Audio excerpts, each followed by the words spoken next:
Batalla de las Babias, 795, el emir Isami quiso vengar la derrota en la batalla de Lutos. Para ello envió al año siguiente a Abd al-Walid, con un gran ejército de unos 10.000 jinetes, contra el reino de Asturias. El emir también organizó otro ejército contra Galicia, para evitar el apoyo a Asturias de las fuerzas gallegas enemigas. Esta columna entró en Galicia, devastó la región y cuando volvía victoriosa tuvo que combatir contra los cristianos, siendo vencida por ellos. En este combate los musulmanes sufrieron muchas bajas y apenas pudieron escapar, dejando numerosos prisioneros en poder de los cristianos. Alfonso II de Asturias, que había reforzado su ejército con efectivos machus, acampó cerca de Astorga, base de operaciones habitual de los ataques contra Asturias. Atravesó el puerto de Mesa y esperó el combate después de obligar a los aldeanos a refugiarse en las montañas, tratando de garantizarse la posible retirada por los puertos de la Mesa y de Ventana. Línea de defensa: el cerro del extremo final de la hoz. Con el foso y la trinchera en poder del enemigo, los cristianos combatieron en la colina. El combate seguía siendo duro, y al llegar la noche aún no se había decidido. Los musulmanes pararon sus ataques y establecieron su campamento frente a los castellanos y alaveses. A la mañana siguiente los musulmanes reanudaron el combate. Al parecer los musulmanes desbordaron las fortificaciones y los cristianos pronto cedieron ante el empuje de las tropas de Abd al-Malik. Se desorganizaron y huyeron en desbandada, perseguidos implacablemente por los musulmanes. Estos hicieron una espantosa carnicería entre sus enemigos, y apresaron gran número de combatientes que llevaron cautivos a Córdoba. De los que huyeron, muchos murieron ahogados en el Ebro al tratar de cruzarlo por la zona de Haro. La matanza acabó hacia el mediodía, y Abd al-Malik pudo regresar victorioso a Córdoba con las cabezas de sus enemigos clavadas en la punta de sus lanzas. Las bajas del conde Rodrigo, que actuaba como segundo del rey Ordoño I, fueron considerables. Las crónicas árabes hablan de unos 20.000 infieles muertos. En cualquier caso, la derrota sufrida fue lo suficientemente grave como para retrasar algunos decenios la repoblación cristiana de aquellas tierras e impidió el avance de Ordoño y Ramiro hacia La Rioja. Después de obtener tales éxitos pensó en salir del país por el desfiladero de Almarcahuís, la Morcuera.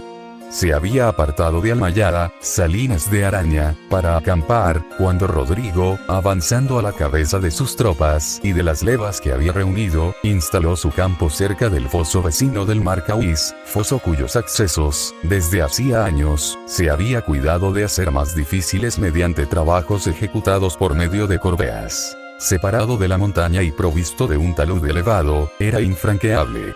Abd al-Rahman instaló su campo sobre el Ebro y el general Abd al-Malik situó sus tropas en orden de batalla, mientras que los cristianos tomaban igualmente sus disposiciones y colocaban tropas en emboscada en los dos flancos del desfiladero. Los musulmanes atacaron a los cristianos de frente y comenzó un combate encarnizado. Pero los nuestros se batieron de tal suerte que sus enemigos, descubriendo el foso, se retiraron sobre una colina vecina. Entonces Abd al-Rahman hizo instalar su tienda y dio órdenes a los soldados de hacer otro tanto y de establecer campamento. Después los nuestros volvieron a atacar vigorosamente a los cristianos.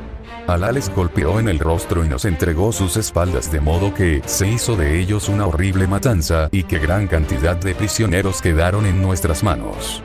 El resto huyó, sin detenerse, hacia la región de Alarún, Haro, y debió arrojarse al Ebro sin poder encontrar un paso vadeable, por lo que muchos se ahogaron.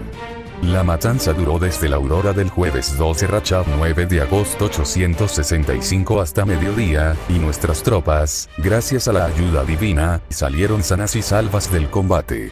Después de comenzada la matanza, algunas bandas lograron refugiarse en lugares abruptos y en las espesuras, pero no escaparon tampoco a la persecución y la muerte.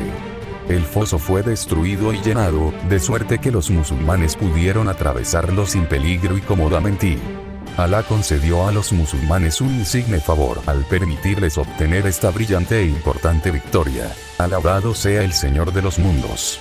Después de la batalla se reunieron 20.472 cabezas. Esta derrota de los cristianos supuso un freno en la repoblación de la meseta central, tarea que tendrá que proseguir su hijo Alfonso III, quien se enfrentará además con un sector de la nobleza asturiana cuyas ambiciones de poder no se habían apagado. Mohamedí aprovechó la debilidad de los cristianos, hacerse con las fortalezas de Cerezo del Río, Tirón, y Brillos y Grañón. Envió nuevas incursiones en los años 866 y 867. Batalla de Polvoraría o Polvorosa, 878. En el año 878, Muhammad quiso poner freno a la repoblación del desierto del Duero iniciada por Alfonso III el Magno de Asturias, aprovechando inestabilidad interna del emirato musulmán. Para poner freno a la osadía del asturiano, el emir montó una amplia operación ofensiva, mediante dos acciones. La principal, reunido en Córdoba bajo el mando de su hijo Al-Mundir y de Walid ben Ghanim, se dirigiría contra León. Sin embargo, y a fin de restarle apoyos al monarca asturiano, les ordenó que, previamente, se encaminaran al Valle del Ebro para combatir a los Banu Qasi. Una vez atacados estos en Zaragoza y Tudela, se dirigirían a León, donde se les uniría un contingente reunido en Toledo, después de recogida la cosecha. La secundaria, bajo el mando de Warraq ben Malik, debería entrar en Galicia por el camino de Coimbra. Cercaron la ciudad pero no consiguieron conquistarla. La ofensiva contra la marca aragonesa no produjo los resultados apetecidos, por cuanto, si bien devastaron los campos y saquearon la comarca, no consiguieron las ciudades de Zaragoza y Tudela, defendidas por los hijos de Musa, Ismail y Fortún. Sin haber logrado el objetivo de someter y conquistar a los hermanos Musa, se encaminaron hacia León siguiendo el Valle del Ebro. Sufrir sensibles pérdidas. Vikingos en la península ibérica. Primera invasión, 844, el 1 de agosto del año 844 cuentan las crónicas que se avistaron por primera vez las temibles naves vikingas asomando por el litoral del Cantábrico. Seguramente formaban parte de la escuadra que venía de saquear algunas poblaciones francesas, aunque no desembarcaron salvo para obtener agua. Estos normandos fueron bordeando la costa y llegaron hasta Galicia. Al avistar el faro de la Torre de Hércules, Farum Brigantium, pensaron que probablemente habría una importante población acompañando aquel impresionante monumento y se decidieron a desembarcar. Sin embargo, no encontraron más que pequeñas aldeas como la pequeña población de Clunia, que dejó de existir ese mismo día. Desde ese lugar, los vikingos saquearon toda la zona de alrededor y continuaron hasta adentrarse en la provincia de Lugo.